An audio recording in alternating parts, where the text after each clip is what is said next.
Okay, let's vote wisely.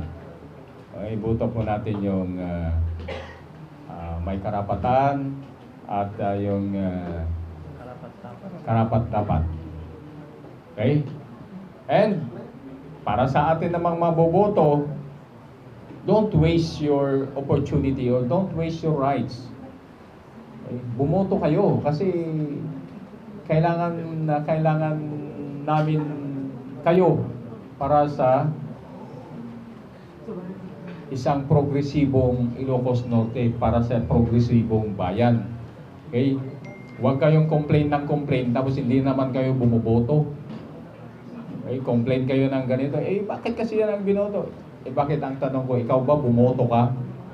O, sa mga tao na complain ng complain at hindi bumuboto, wala kayong karapatang mag-complain. Okay? Pangalawa,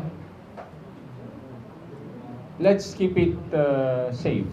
Let's keep it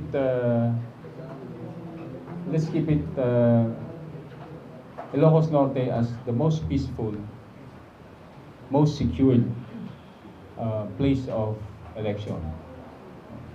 Dapat